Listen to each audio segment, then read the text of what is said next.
This week on Hermitcraft.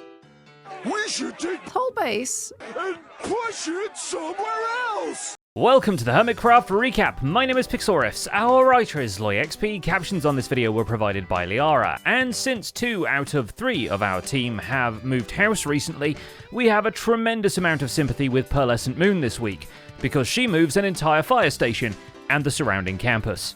It's a fever dream, that is. This is perfect timing, given that Mumbo Jumbo returns this week with an hour-long video of visiting other people's bases to lovingly photograph for his home collection, and then finds that Pearlescent Moon has 2 of them. These are the amazing consequences of more than one Mad Lad being active during Mad Lad hours.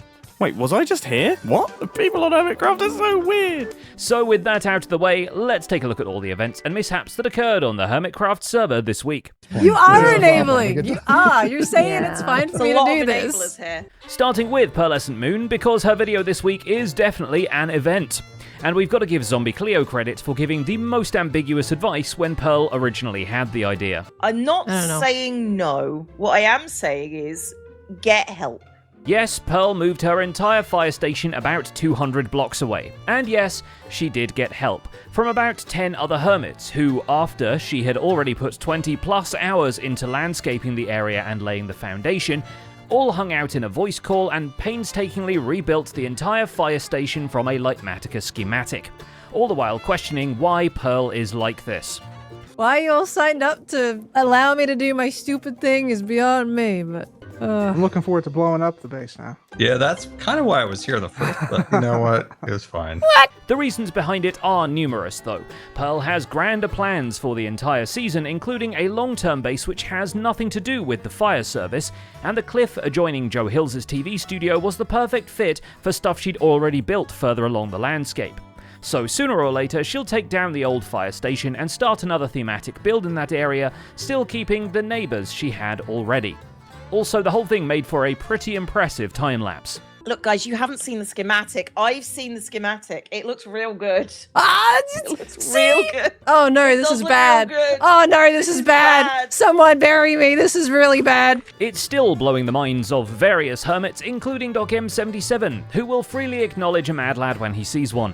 I think Pearl did a great job. The essence was Isa was complaining a lot. Doc gets inspired by Mumbo's visit to his base, about which more later, to add some more eye-catching and picturesque details to his magical tower, including some spikes at the base as though the tower is erupting from the ground, and a central crystal at its peak, from which an aurora will emerge later.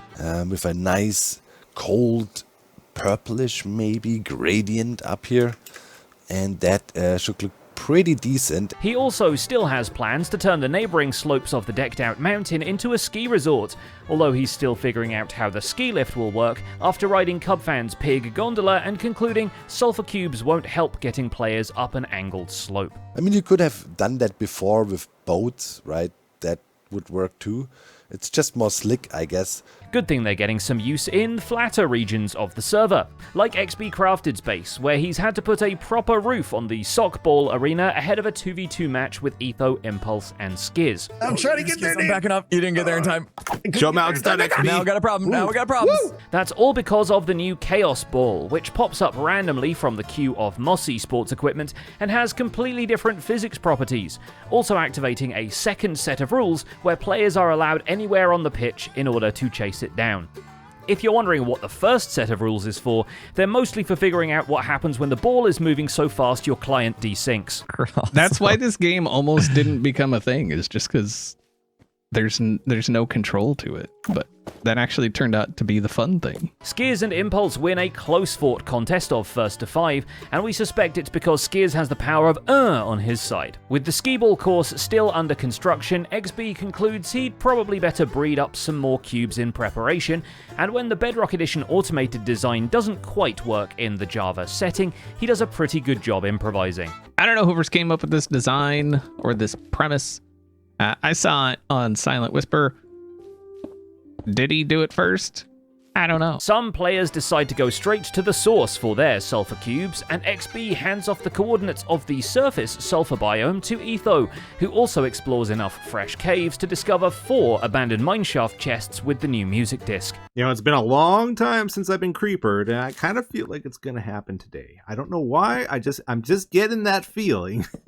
That might become the background soundtrack for his latest minigame, although he could honestly retire on the luck he gets from the West Tunnel slots. Oh yes! God, are you kidding me? That's how it's done, Skiz.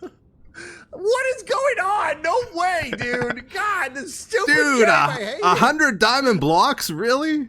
Like most entrepreneurs, his retirement would probably include a lot of golf, because he starts brainstorming how to make mini-golf with sulfur cubes, and concludes that the best way to stop a player falling into the hole is to put the hole on a wall instead of the floor. The resulting game is loosely named Parkolf, and is perhaps the first time a mini-golf course has obstacles for the player as well as the ball. Oh yeah, I think we're really onto something here. Like, I see so much potential with this idea already. It's straying from the original mini golf idea for sure, but I think that's fine.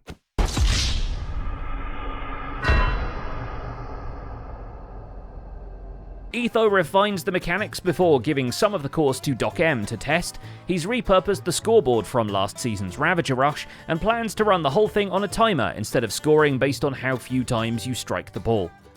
It's a game of quality on a server with an increasing number of quality games, as evidenced by the fact that Etho also squeezes in a round of sockball, a game of pool against Doc, and the tournament saga of Is That Sheep Looking at Me? Oh, dude, are you serious? Yoinky, yoinky. This game is just chance! Grid, you seem very upset. Skiz makes some moves to up the quality of A Snowball's Chance in Hell, giving the scoreboard a backboard, adding helpful note block sounds, audio clips, and even Azuma-composed background music. Also, we added some sound bites in here to cheer people on.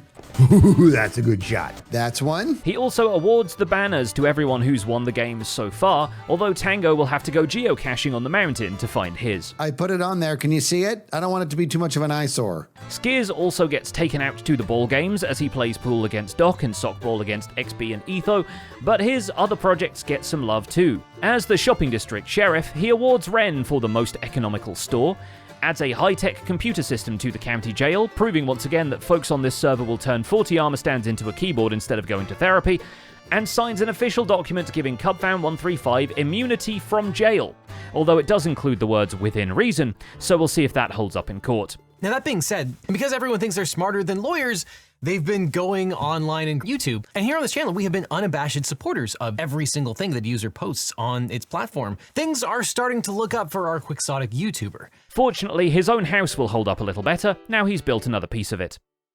Zombie Cleo returns to the server, eager to finish their temple base, which is good given that it still has the candles from their birthday on it. Do I know when it's going to be 100% finished? Today. True to this promise, Cleo removes the month-old prank as they complete the tippy top of the design proper, applying the same teal and orange detailing as the rest of the structure, and this is what the Power Wash Simulator time-lapse looks like on that one level. But they get simpler as the time goes by, and now this one isn't simple, but it doesn't have the extra like trapdoors and stuff in it. So it's technically simpler. Wouldn't even be the only sandstone castle they're bringing in this week, as for the Prismarine shop for their Prismarine farm, they raise another one, resembling one of these castles you put at the bottom of an aquarium. Which is quite fitting given that it itself is the aquarium. Aquarium even, since the interior is a glass bowl suspended in a larger body of water full of tropical fish, just like that one room in Cubfan's base, only without the strangled Nautilus. I just noticed this. It is a special custom Etho Elytra. And I hate it. 150 diamonds. It's really tempting, but I don't have... Oh, I might actually have that many diamonds. There are even more rooms to take inspiration from at Cubfan's base, or should we say room for activities. Cub holds up his promise of building a sports complex, and it's quite simple actually. Having completed a whole extra floor for his base, tall enough to fly a sulfur cube, Cub populates it with sporty minigames, including football, curling, trickshot basketball, and even a Hot Guy Memorial Beach Ball arena. He's not dead or anything, we just remember him now. Cub especially seems to remember Hot Guy's catchphrase, always play outside the lines, which is pretty bad advice for volleyball, actually. And his inspirational quote, always play outside the lines. So this is just basically sand volleyball. The assorted applications of sulfur turn out to include bridging the gap between bamboo planks and normal yellows in the Minecraft color palette, as we find out in Gemini Tay's video, where she trims the ceilings of her cathedral in gold imitation sulfurs.